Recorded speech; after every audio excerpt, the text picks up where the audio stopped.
Dismantling Africa. From the Hill Times. Something is going wrong in Africa. Nigeria and Ethiopia, the two most populous countries on the continent, are both stumbling towards disintegration.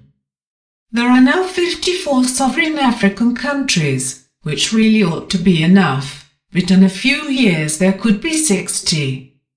Ethiopia is closer to the brink, so close that it could actually go over this month. Prime Minister Abiy Ahmed's attempt to force the northern state of Tigray into obedience began well in late 2019, when federal government troops occupied it against only minor resistance.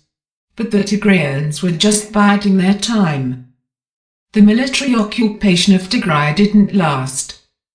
The Tigray Defence Force (TDF) came down from the hills last June and cleared federal troops out of the state practically overnight.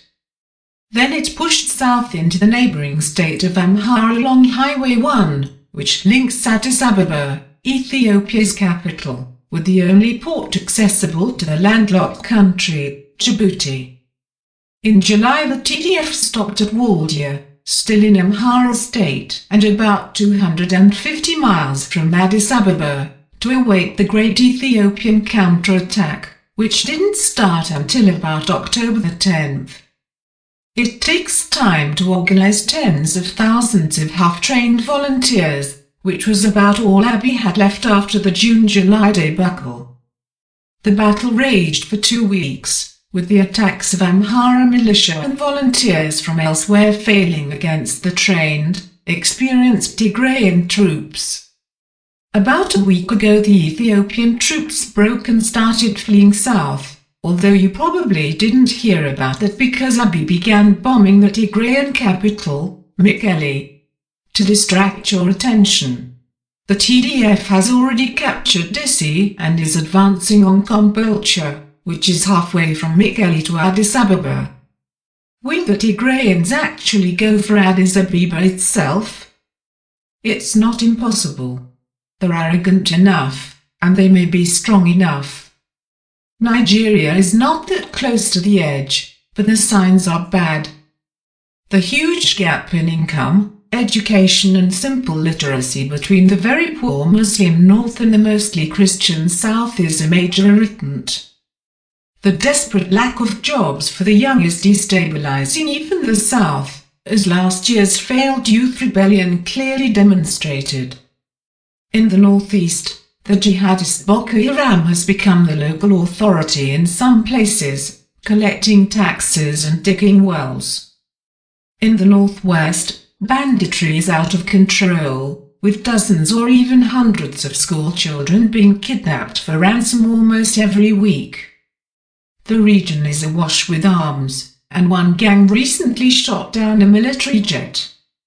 In the middle belt of states, farmers and herders are often at war, and in the southeast Igbo secessionists are raising the call for an independent Biafra again.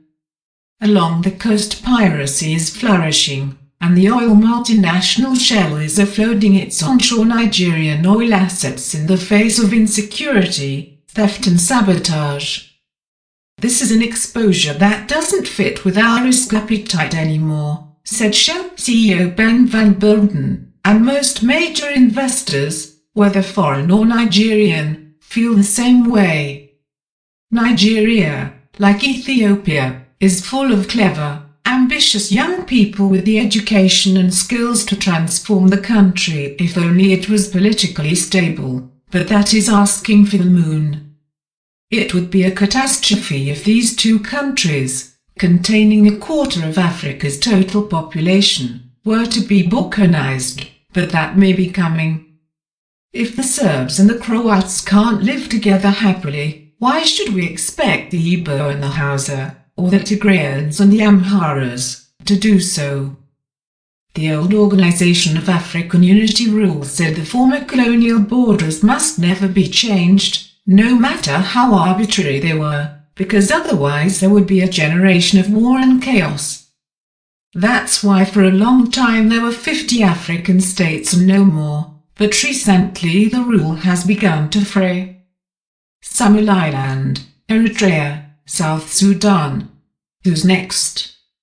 Will the dam burst if Ethiopia breaks up into 3 or 4 different countries? Nobody knows, but it would be preferable if we don't have to find out. Better the borders you know than the borders you don't.